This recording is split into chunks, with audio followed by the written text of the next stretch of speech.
Yo, what's up, everybody? Welcome to this week's conversation from the Ohio State University. Got Jaggers. Super pumped to chat with you, man. But before we get going, we got a wilder, funny story. What you got, man? A wild or funny story. It's hard on the spot. It's kind of hard to Pick reconcile one. 38 years Yeah. and 38 and a half years of stories. I guess I'll give you a wrestling if you cool. I'll give you a wrestling one, and then I'll just give you one about like me, like my Totally. life, Yeah, what yeah, I do. let's do it. So I'll give you a wrestling one, which just kind of actually just popped in my head. So junior national Fargo 2004. So it's the junior nationals. This is my fifth trip to Fargo. Like I went like DNP, DNP, DNP. Then yeah, and my junior year, after my junior year, I lost first round, came back, won like 10, 11 in a row, took third.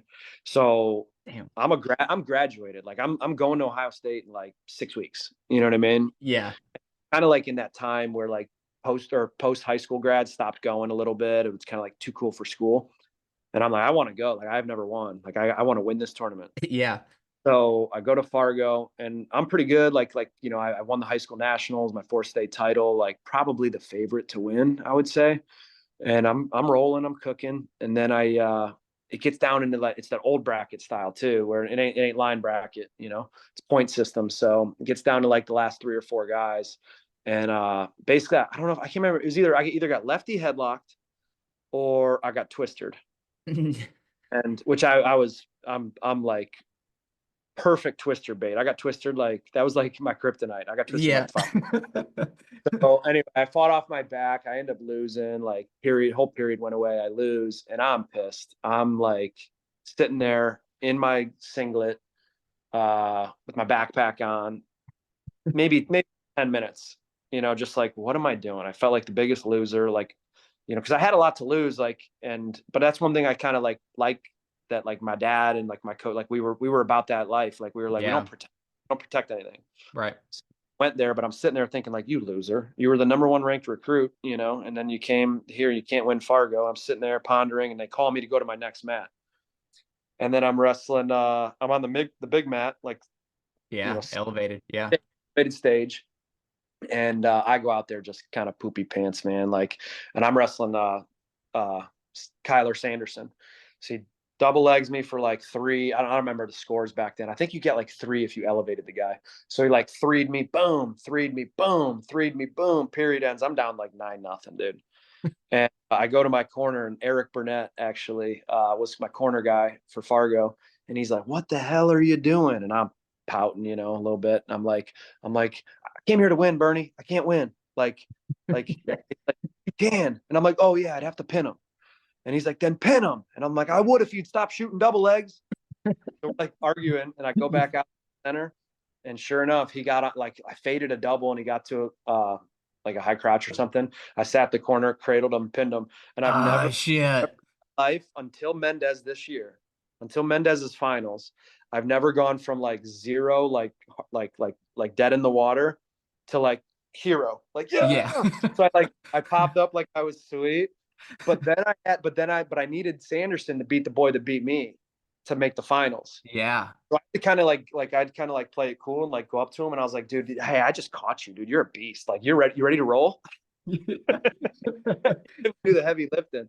So he won, and then I ended up getting to go to the finals, and I won in the finals, and I won Fargo, so I was junior national champ. And Oh, damn. like in like the like I had like it had to be at like an ESPN like stat graph had to put me at like 1%. Yeah. Yeah. Down Yeah. Yeah. I found it. I love Uh, it. I yeah. love Anyway, it. that's the crazy story. I love it. I love it. And then you said you got one personally too? Oh, we were talking kind of off air before we started. I was just saying like just kind of who I am, like what I'm into. I host a festival pretty much in my backyard. Dude, Everyone that's coming up. So so like how we're many people? last year was the first one. So because in this like little ecosystem of like music that I listen to, like people are pretty accessible, like the Yeah. artists. Like I've seen some people in 100 cap rooms, and now they're selling out amphitheaters and Damn. headlining for opening up for people, some big people, in like stadiums. So Mm-hmm. you kind of get in the ground floor and feel cool. So you can, and it's like I like take pride in like trying to like get an up and comer. Yeah. So, last year was the first year we probably had between, I don't know, 120 and 140. And then this year, I expect it to be over 150. But we bring it all in. I mean, I bring a stage in, like a truck bed, like trailer. Uh, I don't know, food trucks, porta Yeah. Yeah. potties, backyards going Wait, up, and we have live music all night. so what made you wanted to actually just take on the festival? Well, they're called home shows. So like I knew a buddy that had one, actually two buddies. One from Iowa, wrestled at Northern Iowa. His name's Leighton. I saw he started doing it, and he had my friend out to like as one of the. Oh, And I was, my buddy was like sending me videos, like, this is cool, Leighton's home show. And then I had another buddy, Change, we call him, who does one down in Ohio, and I saw videos. So just basically that inspiration made me. I was like, I can pull off one of that. And in Columbus, like I have so many different like pockets of friends, like right. youth sports friends for my kids, Buckeye wrestling friends, people I went to college with that still live in the area. And then I'm a connector. Like that's my thing. I like bringing people together, and Yeah. so. Yeah, I love it. I love it. All right. So always like my go-to is like for you personally, obviously, like having the success that you did as an athlete, like one of like my go-to questions as people get into coaching is like, was coaching always the thing? Like, did you know, or was it one of those scenarios where it just kind of like fell in your lap to where it's more of like, hey, like I'll give this a try for right now? Because I always see it's like, especially on like the football side, right? Like I talk to a lot of like, Yeah. as they leave college or they come out of the pros and like, dude, I want to coach football. I'm like, do you? Or like, is it you just assume it's going to be easy? Like you're going to walk out on the field and just like tell a bunch of kids what to do type thing. Yeah. So I'm curious about like how your journey progressed. Like, was that something you knew? Or was it just kind of an opportunity presented itself and you took it and ran with it? Or how did that unfold for you? Well, the first part, absolutely, I knew. Like it's my craft, right? Yeah. Like there isn't anything in the world that I know more about than Yeah. wrestling. And I'm not saying that I know a lot about wrestling. That's just saying how dumb I am about all the other things in life. You know what I'm saying? And Like it's just throwing parties in your backyard. yeah, We're in the 1% of that too. yeah, I could be a event planner. But when so I knew like even in high school I enjoyed like mentoring like a younger guy on the team, Yeah.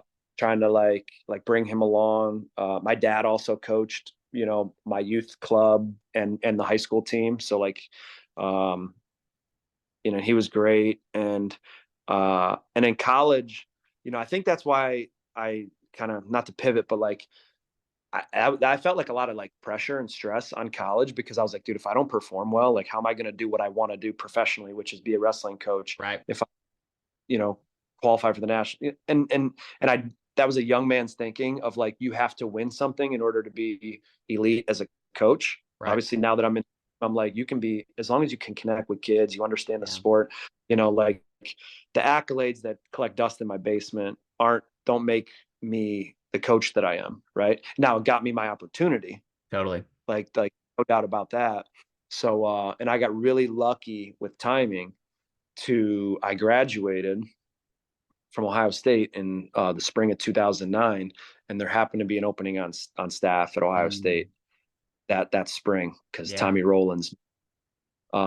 So and that sometimes that's as we even talked about this the other day, like as we're graduating, like we're gonna be graduating some studs and people that but that like Logan, Bo, and Tom, Bo, Logan, and me, like it's hard to like find it's not like football. You can just be like, well, we'll call him the defensive, quality control coach, and Yeah. we'll just Yeah. add a Yeah. guy Yeah. to keep the program and stuff. In wrestling, it's really challenging, to do that, because there's 4 spots. Yeah. So I got blessed with timing, and I that's how I kind of landed where I did 15 years ago. Yeah. What is because I guess how do I want to ask this? I'm big on like definitions, right? Like I feel like especially in sports is I hear it like some of the teams I work with, I'll go in and like coaches will just throw around words, right? Like you need to have somebody like mentor you. You need to learn how to connect. You need to have leadership. You need to have good team culture. And so for you, I guess, how is that word? Because I love like the idea of like mentorship. One of my mentors, if you will, his famous line, he's told me, he's like, Ryan, a coach without a coach should never be your coach. And so it's like always forced me to kind of keep people in my corner to kind of help me grow and evolve. And so how is that word from, like you said, is when you were in high school, you were able to like take guys under your wing and help kind of like mentor them. And how has that grown and evolved into like your role now? And I love the word that you use, like connecting, because I think that is like the foundation of everything. How's that kind of like grown and evolved for you to like what you're doing now, kind of like mentoring athletes? Yeah, so I think I've changed quite a bit in my 15 years as a coach. Again, the young, 25, 26, 27-year-old hotshot version of me kind of was pretty stubborn and like there was no give. I had no give for like if you didn't live it to the standard that I thought you needed to live it, Right. right? Like meaning like respect for like what you're trying to accomplish. So I would be pretty heavy-handed in my delivery on what I believed was acceptable or unacceptable, Right. right? And through just not trial and error, because it wasn't like I was experimenting on kids. I was trying to always perfect, Yeah. but just through I've learned like I've the mistakes I've made and maybe the kid that I didn't reach quite as well, or I didn't feel like I served him as well as maybe I could have if I would have. I'm really big on, I use the word packaging all the time. Like when we're talking to the staff, I'm like we arrive at a decision and we're like, well, what's the best way to package it for that kid so Yeah. that Like that. respond well to, we can get to where we're going. Because like I'm from a pretty brash, abrasive, upbringing. Like our coaches were straight shooters, no bullshit, like, and so thick skin, like give it to me, like Yeah. whatever. But if I operate under the assumption that every kid can tolerate the dialogue that Jesse Mendez can, then I have a problem, Right. because there might who could be a little more sensitive or whatnot. So, you just got to know. And I think that's the thing that I've grown the most as a coach, is figuring out how to kind of massage your message into the mind of different individuals who have different layers of thick skin. Yeah. Yeah. And is that, I'm assuming, like, what are ways that, because going back to like the connection pieces, like, what are some of the ways that like you really hone in on like connecting with the athletes like there? Because I'm assuming like honestly, it probably starts before they get on campus. It's probably through the recruiting process, I'm assuming, right? It's like it's to I don't know, like what's your kind of like process Yeah, framework, if you will? you try to connect with them during the recruiting process on like, hey, do we think similarly? Do we look at wrestling the same way? Do we value the same things? Mm, But that connection is pretty much surface level, and it's kind of yeah, like you're trying to match up on the idea. yeah, It isn't until you're in the trenches with them and there could be a little chaos or whatever, some struggle, that you really get to forge that friendship or relationship. I'm very big on levity. So mm, I think one of the best ways to turn the page on, some heartbreak. Yeah, I always say this. I always say, if we couldn't laugh, we'd cry. yeah, Right. So if somebody loses a match, like how can we turn this into something, a joke or something funny, pretty quickly, yeah, so we move by it, and then they can understand like, oh cool, he's not mad. And that's another thing I did a little bit more when I was young, like I would wear my frustration with a performance, kind uh, of, you know yeah, and I think there's times that's appropriate, like right, like I don't like, you know there's if you work with this, like I tell athletes, like I'm allowed to be frustrated too. Like you've shown frustration with me. Like if we've come in the morning and we've worked on the same skill, then I've told you it's coming, and then you can't execute it. Like I'm gonna be a little frustrated because then I feel like yeah, I'm wasting time. We're spinning our wheels. Like why aren't you? Why aren't you believing in this concept that we've worked on, or whatnot? So there can be frustration, but I think I kind of try to I try to hammer my point home with just dialogue, but also I do it in a funny way to where it's easier to digest. Yeah. I love that you said, like, I always think of it as kind of like levels too. And like you said, through the recruiting process, it's more of like a surface level versus using your words kind of when you get in the trenches, you start to figure out like what like values they have, right? And Yeah, then that way it's like if we can connect on values, then like I've won you over 100%, right? Like cuz now they know and trust you in that way because you yeah, kind of see the world the same, kind of a little bit of the same perspective.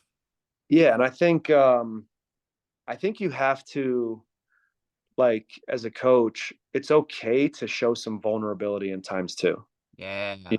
That's because that's real. And if you always kind of displace, like I own when I make a mistake. Like it happened this past weekend. I had to apologize to Mendez. I'm like, you know what? I thought I saw something that I didn't. Now that I watched it back, I screwed up. I should have bricked a situation in one of his freestyle matches.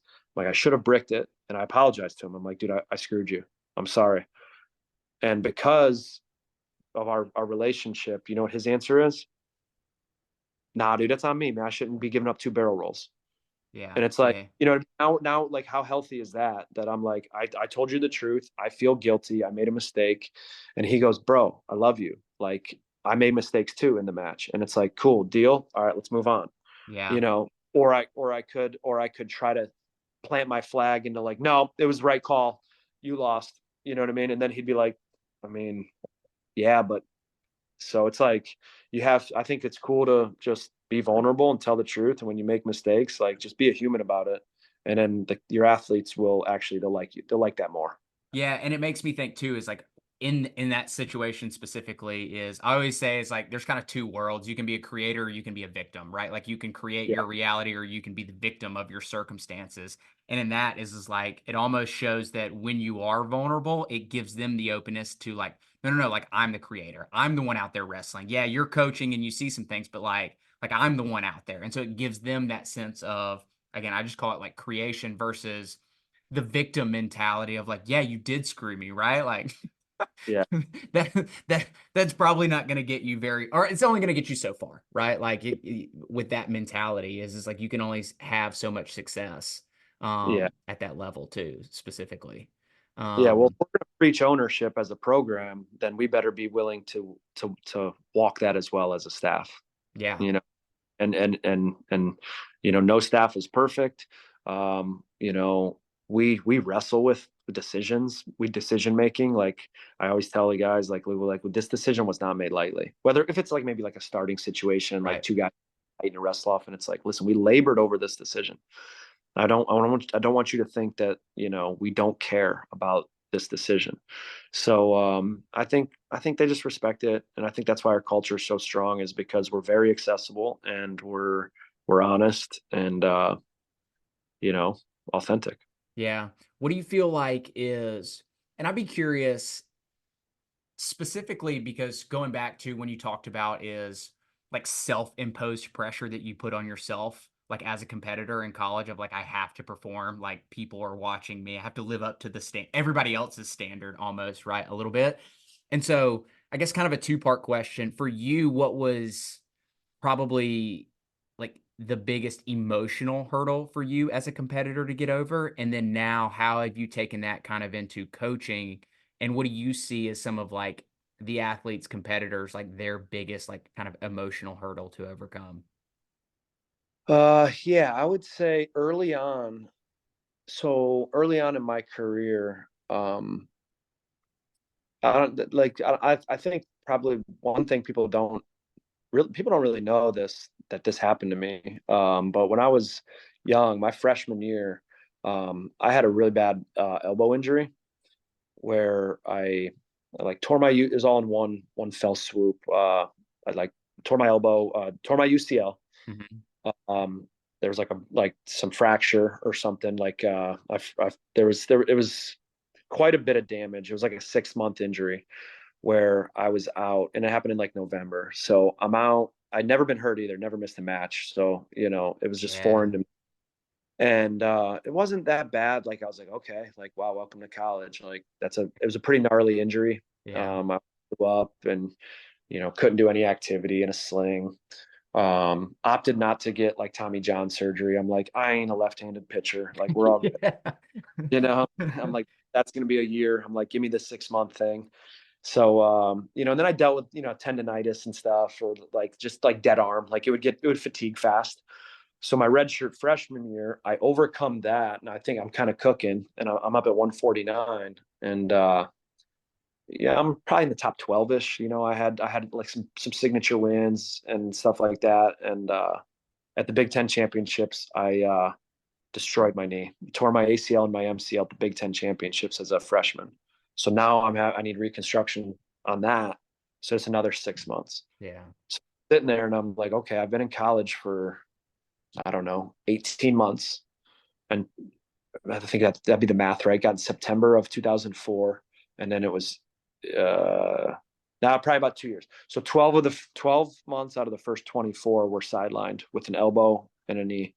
Yeah. And I'd thought about at the time, like people were medicaling, like that was meant, like remember that like Yeah. era, Yeah. like, Yeah. and you know Gray shirt, red shirt. red well, that's now, Yeah. but like medicaling, like that was like the thing that you would do, like basically to like let a kid keep his scholarship, but like then the team gets it back, right? Remember that? Like, Yeah. Yeah. so I was like, man, I guess I could just sail off into the sunset and medical out. Like I've had two, pretty serious enough injuries where I can just live life. And I'm like, I told my dad that I was like, if one more things happens, I'm done. I go, I can't deal with, I can't work that hard and then have it like boom, like Yeah. that. Yeah. I got 3 tries left because I wrestled too much of the season. My redshirt freshman year, it happened at the Big Tens, my knee. So and he said basically, I won't use the word he said, but he said basically stop being a baby, Yeah. shut up, and go back in there. And I was like, damn, all right.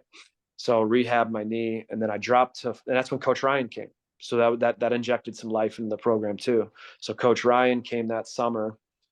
He had to be like so like distraught when he saw, like, he's like, oh, this roster's not bad. That Jaggers kid was pretty good last year. Like my body, like shit. Like I mean, I Yeah. had knee reconstruction. I was like out of shape, and I was dropping to 41. Uh, but that year, struggled a little bit during the season, but I was seventh, was an All American, which was kind of my goal. Like I wasn't ready to win it, and I kind of knew that. So I was realistic with my goal, and I was like, I want to be an All American, and then I want to win, and then that's what I ended up being able to do. So, as the time has gone by, I think that's something that I'm really proud of, because I forget even that I dealt with that, if that makes sense. Yeah. So a little long answer to your question, but that was probably the emotional thing that was the hardest, is that I had never been hurt and this was foreign territory. And to just keep coming back, boop, another one, Yeah. and they were legit, they were legit bad injuries. Well, it's fascinating too, is because I view it as like that's like the first, at least in that sense, of like major hurdle. Like obviously, like you've taken losses and taken like some being upset, right? Yeah. But is something that significant to go like, huh, like I wonder if I want to keep doing this or not, right? Like I feel like, because I'm sure you have those conversations now where guys are just like I don't, damn, like I don't know. Especially as like as you get top tier talent and they come in and like maybe they get beat up for the first month or two in the room and they're like, damn, like Yeah. I don't really know if I'm as cut out for this as I thought. It's like, whoa, time out. Let me tell you a story, right? To where Yeah. it's like, again, going back to that connection thing, and they're like, oh, damn, like you actually thought about this too. And it's like, yeah, man, like, dude, this is normal. It's called being a human, right? To have those emotions kind of like flow through you and question, like, I think we all do that in times of like, am I good enough to be out here? One thing I do want to touch on is when you said you all American, you took seventh, and you were like, I was realistic with like what it is that I wanted to accomplish. How, and probably not as much anymore, but like maybe early on in your coaching career, I find that like super valuable. Is how much do you have those conversations like with your athletes, and how do you go about it in the sense of, because I can't tell you how many times like I've walked into a team, I'm like, okay, like I call it a mission, right? Like if you can have one dream outcome, like what's the ultimate mission? And they're like anything? I'm like, yeah. And they're like, well, like we want to be national champs as a team. I'm like, does anyone in here believe that this team next year win national title? And they're like, no. I'm like, okay, then we're not going to put that on paper, right? And so it's like, where is it that we actually right now can see ourselves? And so how do you go about having that? Like, I think it's fascinating that you're able to do it as a competitor for yourself. It's like, how do you kind of go about those conversations with the kids? Yeah, I don't know if there's like a rubric that I follow to like to prompt that. You know what I mean?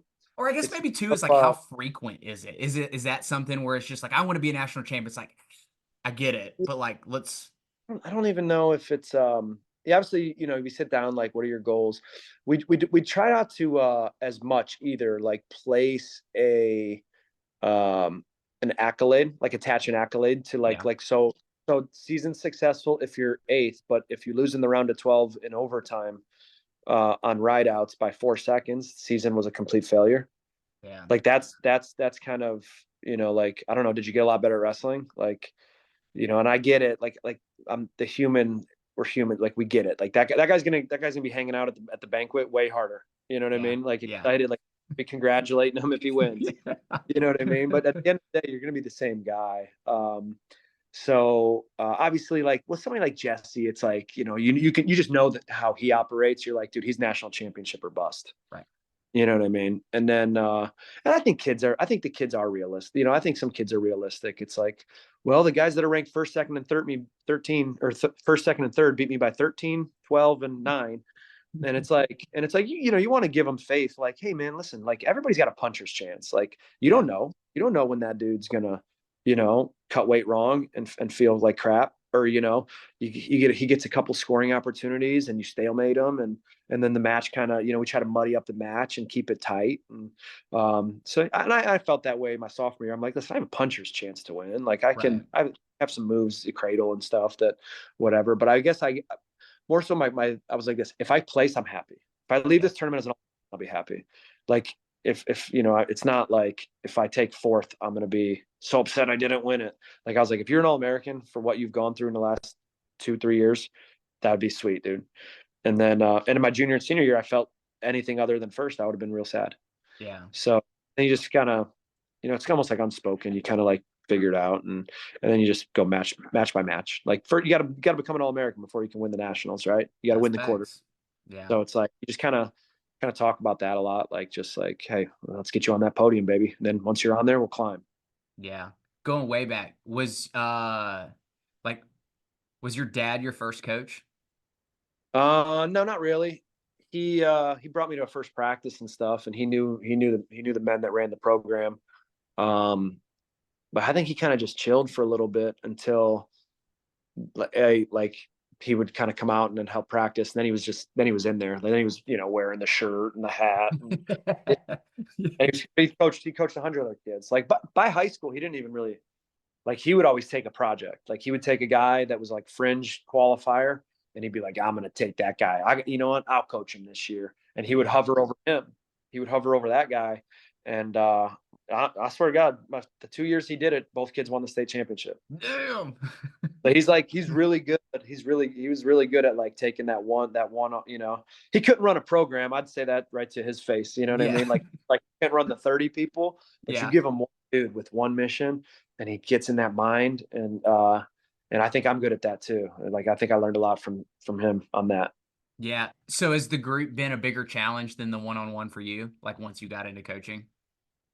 No, I didn't have to run a lot of practices or anything like that or command the group much when I was young because you know Tom did and Coach Roselli did, and I was kind of like I said, like 25 years old. Like I was more of a training partner. Like Yeah. I would wrestle every day, and then obviously I helped people with technique, and you know, you start running some individuals in the morning and working with guys, and you know, brainstorming different concepts and ways to get them to their attacks more. You know, where's a hole we need to plug and whatnot.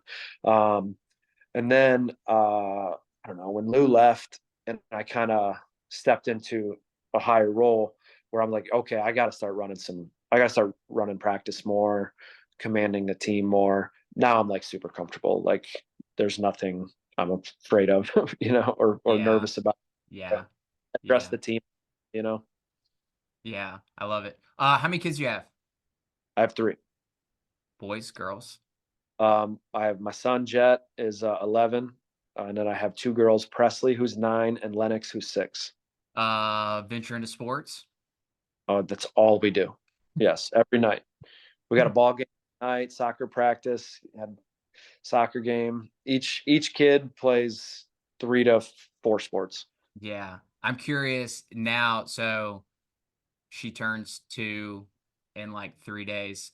What's been both personally and as a coach, what's been like the impact that like parenthood, fatherhood has like had on you?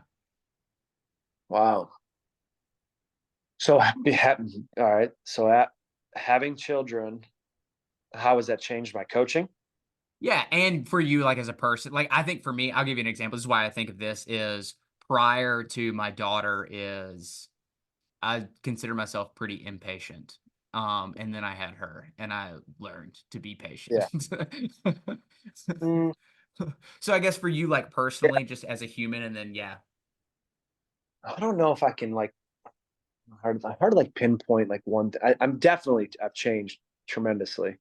Um, I would say vantage point. Like I always just try to if I'm gonna handle a kid or a situation, or even in recruiting, they're like what about if that was from your son's vantage point, or as the father, like what if that was Jet, like Oh yeah. the situation, I and we don't deal with many. I keep this podcast makes it seem like dude, we're just putting out fires all the time. Like culture is so strong that this we're talking a couple times a year where there's hard conversations. Honestly, for the most part, we got all 33 guys, staff members, we're all swimming in the same direction. There Yep. is very friction. But there's some stuff, you know what I mean? Like there's things that do come up, and whether it's like, hey, we want you to bump up weight classes Yeah. because we got this guy coming up, and we think, like just anything that's just real and challenging that every good program should have. I just tried to before I run through it. The guys, Ralph always makes fun of me. He's like, "Do you play out the movie in your head like way too much?" Write the I try to look script. at every vantage point. I look at it from, like what if that was my son? What would I think if I was his parent? He was getting that message. Just so you can craft and package the message appropriately to get to the spot where there's the least amount of friction. Yeah. How did between you and Coach Ryan, how did that I want to say relate? I mean, obviously it's different. Like one in one world you're his athlete and then in another you're his colleague, right? And so is I'm sure there's some elements going back to the buzzword of like mentoring, like Yeah. of you when you were an athlete and then when you were now a colleague, right? And so it's like I guess what were some of those things of like kind of like how he took you under his wing like throughout that journey? Yeah. So when he put me on a staff, uh, honestly, he probably didn't even know me that well. Like he knew I had like integrity and I worked hard, and I won the nationals for him, and I was standing right there, like I was in town, and he's like, "Oh yeah, I'll just I'll hire." At the time, I mean, I was Tommy Rollins was leaving. He's like, "Oh, well, national champion, just graduated, Ohio, like a legacy guy." He probably didn't know like how I thought or my heart as much as he does. Mhm. Like now, you know what I mean? Now we know everything about each other. Um, so it was probably just kind of like, yeah, hey, hope this works out. Like, should, right? Like, he's pretty good. Yeah. Uh, and then I don't know, like, what the line of demarcation was where I stopped. I was more of like his colleague versus his athlete who he just hired on his staff. I can't Right. remember when it was, but it definitely switched. Now, like I bet you if you asked him too, like I don't even remember that I wrestled for him. Like to me, it's like we've Yeah. run in this program for 15 years together. Like I forget, like, oh shoot, yeah, I forgot about the first 3 where I was your athlete. Yeah. And so it's been 15 years, and uh, we've done well, and different people have come in, and he and I have been the two staples. that haven't left. So I just think now that he knows me, I think he probably likes me more. Hopefully, I don't know. Maybe he hates me. We'll see. Yeah. Now that he really knows me, I don't know Yeah, where he right, stands on this. right, He knew yeah, I worked hard, but he didn't know that I was going to come in and be a savage to these kids at 25. yeah. No, I wasn't that big of a jerk. Johnny DeJulius would say I was, but he's the only guy. Well, But honestly, he deserved it though. He deserved everything I gave him. it makes me think of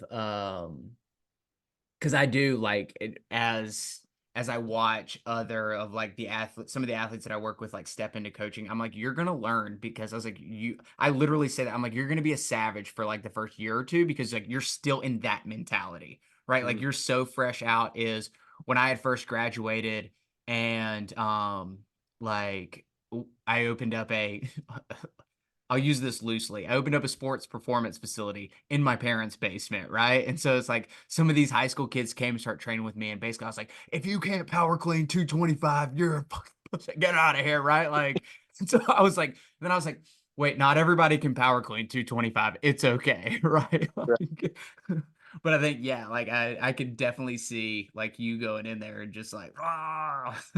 Yeah, that was. I mean, that you. I mean, yeah, that was a perfect example. I hope I might even use some of those words at points, but no, I'm just kidding.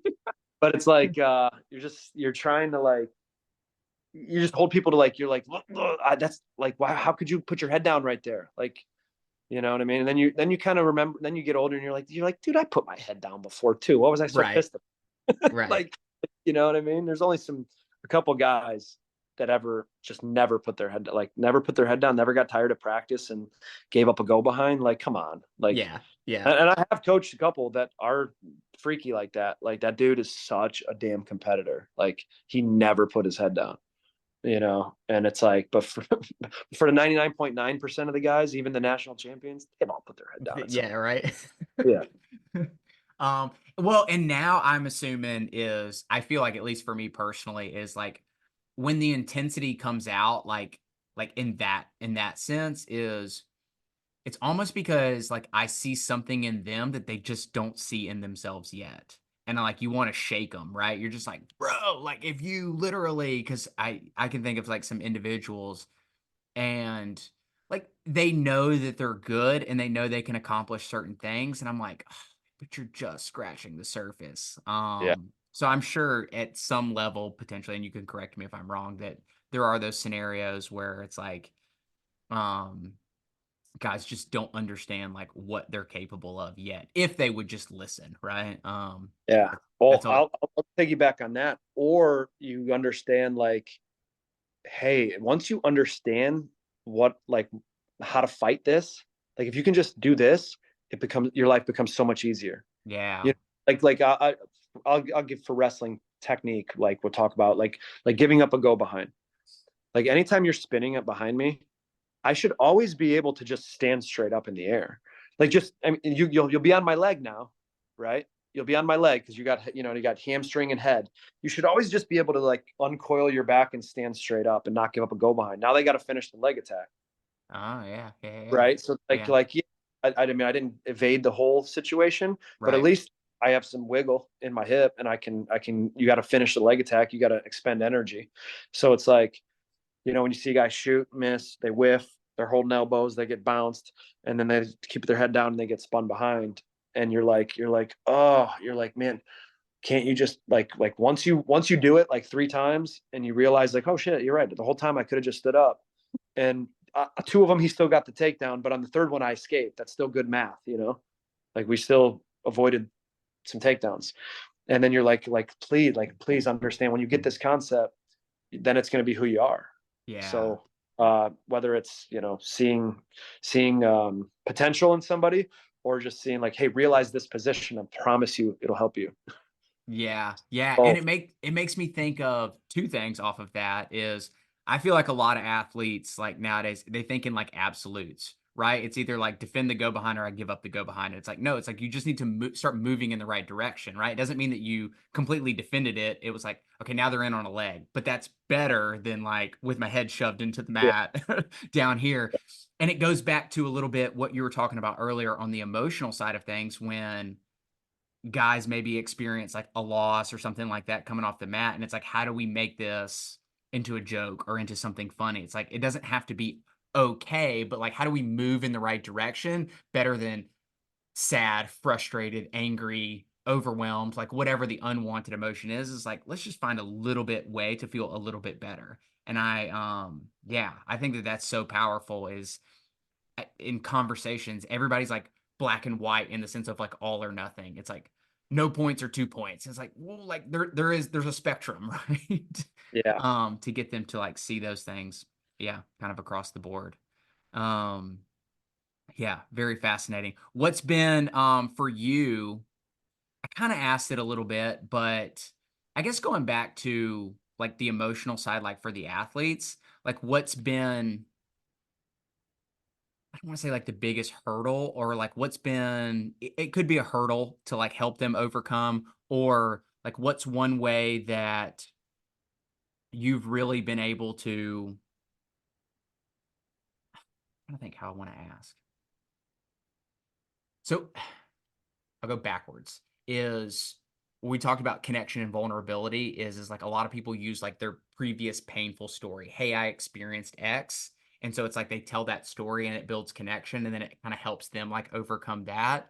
What's been for you kind of maybe the biggest thing to help them overcome emotionally? I don't know if that makes sense. Yeah. Yeah. I mean, I only occasionally will I use like a personal, like anecdotal story or something because then I don't want to be a guy who's just like talking about himself all the time because like that gets annoying.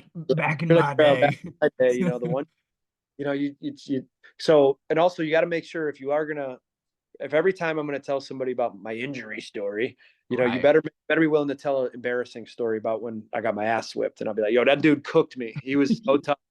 You know what I mean? So you can't have one without the other. Then you're just a guy who's talking about himself all the time. I would say the one thing that you have to like obviously being a coach in this day and age is like you have to understand the pressures of like social media Oh shit, and yeah. like we didn't deal with that. We just missed it. You know what I Yeah. mean? Now we had forums, right? So if we lost and you happen to go to the forum and they'd be like, he's cashed, like why does he get so tired? And you're like, well, you have no idea how big I was in July. you know? Um, so you get like pissed, but like now these dudes like that's what I hate. I hate how like accessible like we are to like jerks because there's a lot of jerks. A lot of people are great. A lot of people are just straight up like, dude, proud of you, good job, good. But I mean, what some of these kids have to deal with, they lose a match, and then they go to their Twitter and their Yeah, mentions, and shit. they're getting flamed by, some troll whose profile has 9 numbers in it, and is just like a picture of an egg. But the words are still there. Like you still have to read the words that are Yeah. about you. So I'm very aware of that, and I always say like, don't believe your Twitter. Don't believe your Twitter. Like, don't Yeah. believe also don't believe the guy who's telling you're the greatest wrestler ever. Okay, because there's always somebody nipping at your heels. Yeah. Uh, so I would say just how to manage like all the expectations of that, and how to block out scumbags. I don't know, you know what I mean? Yeah. Like, No, totally. but it's a real challenge that I'm very like empathetic to for student athletes that what they deal with because you didn't have access to us. You had to find us. You had to find us in the parking lot to make fun of us Yeah. when we Yeah. lost. You know? And I like it makes me think of too, like nobody hates from above, right? Like Yeah. you wouldn't like with some of the college kids is like if you were an NCAA All-American, you wouldn't go into your middle school room and shit on an eighth grader. Like you wouldn't do that because you're here and they're here, right? Like you'd be like, that's odd, right? And so it's like put yourself in that scenario. It's like you're here, they're here, right? They're not here. That's why they're trying to like hate on you, Yeah. throw shade, tell you you suck and all the things that are like wrong with you. Um and so yeah. And then They didn't get any taller, right? yeah. Cut you down. They didn't get any taller. Yeah. Yeah. And then like I think this is more of like a maturity thing too. It's like you can probably relate to this. It's hard for definitely. I think that like you said is like empathetic, sympathetic, all the words for like an 18, 19, 20-year old, but like as you get older is understand that with success is like hate is just inevitable, right? Like in any sport or any industry, right? It's like look at Elon, right? Like you either like him or you love him. Yeah. And I think that that's hard again for an 18, 19-year old. It's like if you go into your freshman year as a hell, theoretically, you could probably be 17, right? Like, and win a national title, and then everyone tells you it's like you're lucky and you suck and like you don't deserve it. It's like, damn, that's rough. Yeah. And it's also like I think that it is a little overblown, like because that's become a real hot one. And yeah, I even fell victim to it. It's like, oh, I came here to shut the haters up. And it's like there was only four dudes. Like, 96 other guys were pulling for you and they loved you. But but that's how competitors are, man. They're wired to like manufacture this boogeyman that they're like and whatever motivates you. Like some people are motivated by money, some people are motivated by like the haters whatever, even though there was only three of them and it was actually the same guy, he was just on three different burners. Yeah, yeah, yeah. Right. Or it's like or they're motivated like I just really want to uplift my family and all the people that sacrifice for me.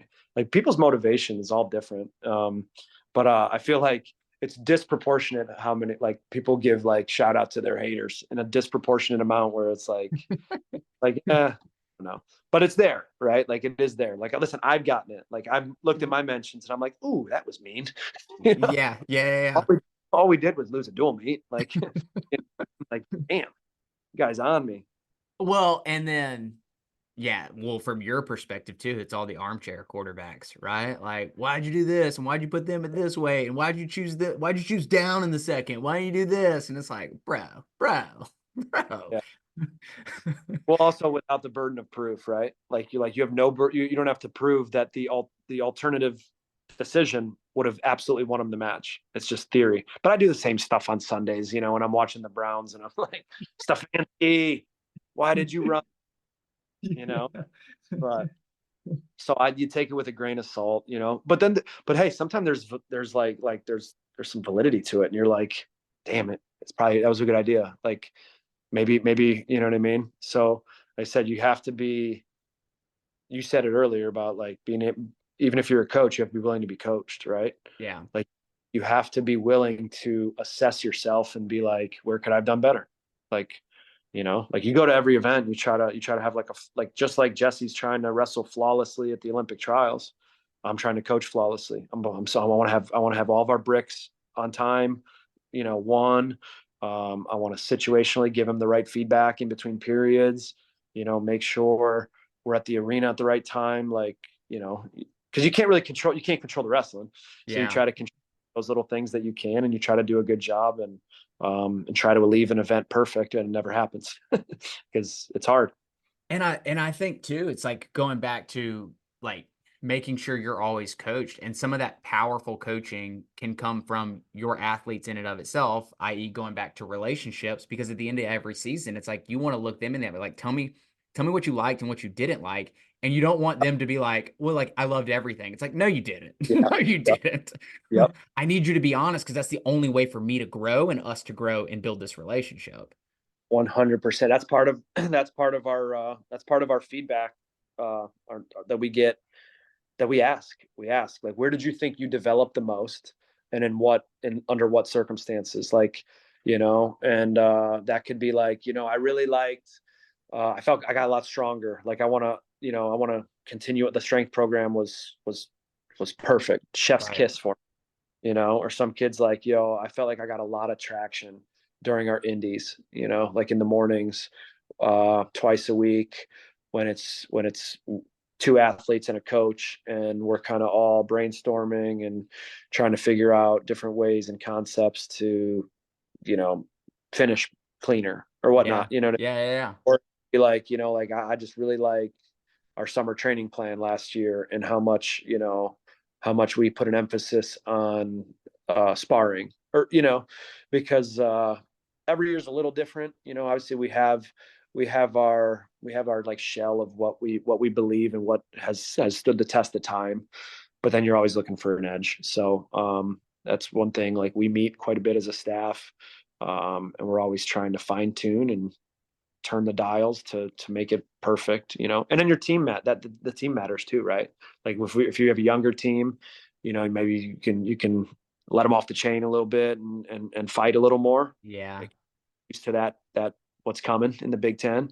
Where if you got a little bit of a more senior led team, you know, like, hey, let's do a little more like execution drilling, some sparring. They got a lot of miles on them, so it's all different, man. And you just try to do the best. Like tell people all the time, even recruits, I'm like, I can't guarantee you're going to win the nationals. Like that's impossible for me to do. Yeah. I've had, I thought we're so ready to win and should have, and then a random stalling call. You know, Joey McKenna, a random stalling call that I don't think was warranted with 50 seconds left changes the course of the last 45. He commits to a shot. Yanni steps over, 50-50 takedown call, right? But it's like the stalling was the thing that changed the trajectory of the Yeah. match. Yeah. And it's like he was as ready as anybody to win the nationals that year, you know. And I thought we served him very well, and I thought he was prepared, and he did great, but he didn't, you know. Yeah. And then and like Mendez a couple weeks ago, he was toast. Dude's behind the chested double leg, totally behind him. And obviously some of this is Jesse's just will to win and athleticism, but he hits a Granby roll, boom, finds takedown.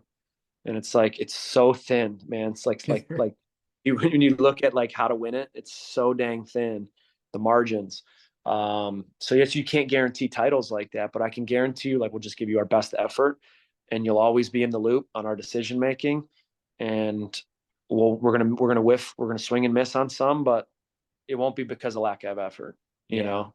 And as long as everybody can get on that same page, like I said, it makes us all human, and I think it's one thing our staff does well. I think too, it's understanding. I'd go back to a conversation that stands out in my mind. When you talk about it being so thin, I think obviously, yes, that relates to wrestling. And I think that's life in general, right? Like the difference between you Yeah, succeeding in a business and not succeeding in a business is like razor thin. that's the And butterfly effect, man. You turn left down an alley instead of right, and you met your wife. You're like, what? You went that far. literally, literally. And I'll do you remember do you remember Donnie Jones from WVU? Yeah, Okay, so he was my roommate and he asked me like he was like what do you notice like watching? And I was just like I literally said I was just like the how thin it is between the guys that win and the guys that don't. And I'll never forget he looked at me because that year he had beat Jared King from Edinburgh and he goes, "How do you think I feel?" He goes, "Jared King won a national title and I didn't even place." He's like, "That's how thin it is." Right? And I was yeah. like, "Damn." And so it's like that's kind of like always stuck with me just again, kind of life in general.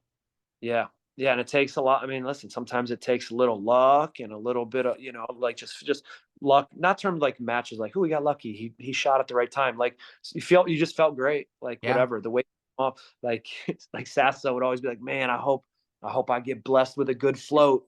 You know what I mean? Like I hope I get a blessed with a good float, like a 2.2 pound float overnight, and then don't have to work out in the morning and save my legs, and then I can cook in the quarters or whatever the case may be. Like sometimes it's crazy random.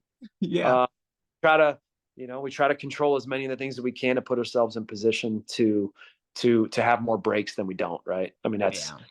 otherwise we'd all just be like, well, it's fate, and look, who cares about training? I'll either win or I won't. Like you got to Yeah. control.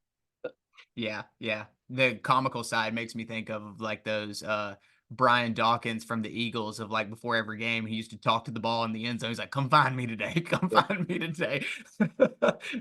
Talk, who was his quarterback? Was it like Donovan McNabb or something? Like Yeah. yeah. Talk to his own. be talking to his arm. Yeah. Oh man, I love it. Kind of a personal question. We'll kind of wrap things up here. I say personal. I'm just curious, like, do you have desire to be head coach, or do you enjoy this role that you're in? Or has it kind of changed and evolved? Because I feel like, I don't know, I feel like a lot of people when they first get into college coaching, they're like, I want to lead the program, right? And then some people just love being like a number two, right? And so I'm kind of curious of like Hmm. your journey and thought through that. Yeah, I wouldn't say I'm over the moon with ambition to be the head coach. Yeah. That's you know, I don't. There's some things that I know where I'm good and where I'm not. You know, and there are some tasks that go into being a head coach that I wouldn't enjoy at all. I think there's some things that I would like. Yeah. Uh, but no, I would say I'm not overly ambitious to be the head coach. I think one of the reasons why I'm not overly ambitious is because if I were the head coach, that would mean Tom Ryan wasn't, and I want Tom Ryan to be here forever. So, I just love I love our unit right now. Yeah. And Yeah. so it's like, you know, I'm not going to let my ambition be the enemy of a great situation. Totally. And I love Logan and Bo and Ralph and even our support staff that helps us and Tom. So Ohio State treats me very fairly. The guys, my the guys like inspire me Yeah. daily, team, and my role allows me to do what I'm good at. Yeah. And so it's like I said, I'm not trying to. No, I've never applied for any other job. Like I've Yeah. never any head coaching job. I've never, you know, tried to get in there or anything like that. Like I'm chilling. Yeah. And part of me, like the reason I asked too is, again, I think a lot of people when they first get into it, like, I want to be a head coach, and then they realize they get into it and they're like, oh shit, I do not want, like, I like doing this.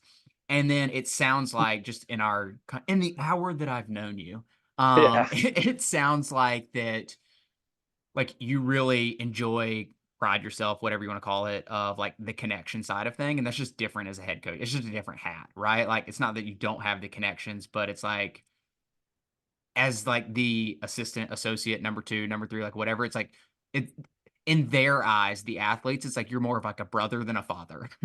yeah, yeah. Yeah. That's perfect. That's a perfect way of putting it. Yeah, And so it's like they come to you about, there's two or three things throughout the season that they probably come to you for instead of a head coach or anyone, right? It's just natural. And some people just really enjoy that. And it sounds like that's kind of like what you're good at too, of like being the big brother of like, 100%. Yeah, yeah, no, I wouldn't want to.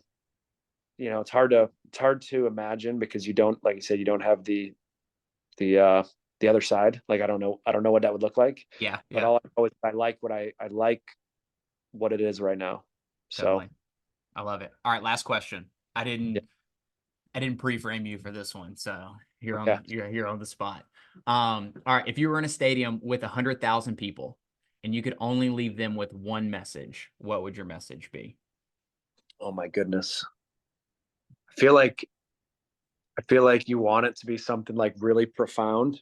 No, That's I've like just gonna bring everybody to their knees and uh crying in tears, like that was yeah, so but that's powerful. who I am. Like I don't really take myself that seriously. Uh No, I'll tell you one that stood out with me. There was a guy from the Dolphins and he goes, never skip leg day. And I go, huh? And he goes, what I mean by that, he was like, leg day, that's the foundation, man. He's like, you can't forget the foundational work. Just got to put the work in every day. And I was like, all right, cool. Love it. I don't know. Like I don't have a great phrase. Like I don't have a catchphrase, Yeah. but I would say like conceptually and like I would say like never let just basically like never let any other person like never let another person like influence like who you are at your core. Like that's what I want my kid. Like I want my kid to be unapologetically him or her, and not try to conform Yeah. for the masses or this or what you seeing on Twitter or whatnot. Like I think the coolest thing in the world is just the person who is them, Yeah. who like that's cool to me. I don't like it's and some people like the cool is like yo that like I used to be that guy. Like I used to be that guy who was like if I got this outfit, people Well, would like think me. Yeah. that Yeah. I'm like that's my thing in coaching. Like I wear my suit sweet. You know what I'm saying? Like at 38, you have children, you're like that's some of it like that's not saying that everybody that dress because I don't want to paint a picture like you're so insecure. Like that's not some people like high fashion. Like Yeah. I Yeah. Yeah. that, and that's a hobby, which it kind of was for me. Like I liked looking, like I liked going. Me and my wife would go shopping. Like I liked it. I also liked it, but I know like I was trying to be cool. Yeah. You know, now I just wear band merch, shirts, go to concerts, fishing, and it's like that's what I really am. And I think that's the coolest thing is when people are unapologetic about who they are and they don't conform. So that's what I would hope 100,000 people would understand, and then everybody could be a little nicer to everybody too, Totally. online, and a lot of issues would go away. Yeah. No, it's actually really good and it resonates with me a lot because like identity is my jam, right? Like if I had like a catchphrase I always say, it's like you don't get what you want, you get who you are. And so it's like the most powerful thing you can be is you, right? And so it's like, but you have to define what you are. So it's like if you like wearing dressy clothes, then like wear dressy clothes. If you like wearing joggers, then wear damn joggers, right? Like, but you got to know which one's you, and then just go be that person. So Yeah. I And people resonate. shit, right? Like I don't think I wasn't like a complete fraud. Like you know what I mean? But I look at back pictures and I'm like, you're such a dork. Like, you know what I mean? Like I'm like, well, you probably thought about that outfit for 30 minutes. You're such a nerd. And then I just like pack, you know what I mean? Throw a bunch of Ohio State gear in the bag and let's roll. Literally that, yeah, that's me to a T, except for it's shirts like pullovers like that with the hoodies, right? Like that's the go-to, and blue jeans. Like if I don't have blue jeans on, everyone's like, dude, what's wrong with you? And I'm just the music, so I only wear band merch shirts so that they could like strike conversation, and I can tell some strangers like you've never heard of him, like you got to listen to him. Like like I feel like I'm like a promoter. So and and that you buy shirts of artists, they a lot of them that's how when they're at shows like big chunk of their That's how pay they is their make their merch. money. Yeah. So every concert I go to, I make sure I buy a shirt or a record or something or a hat. Yeah. And those burnt CDs that they're still burning on their Now, like desktop computers. records now, yeah. I have a nice collection, like 50 records. So Uh, hand my kids one day. Oh, damn, dude. I love it, man. Well, this has been awesome, dude. I appreciate you. I appreciate the conversation. Yeah, man. And maybe we'll run it back sometime. And like I always tell everybody is I think a large part of this is just to hear other people's stories, right? Like I think that not everybody resonates with my story or your story, but the more stories that are out there, people are just like, oh, like that was actually moving and maybe get somebody else moving. So I appreciate you, dude. No problem. Hopefully somebody likes it. I always don't think find myself that interesting, but maybe. Hell yeah, dude. Until next time, everybody. Peace.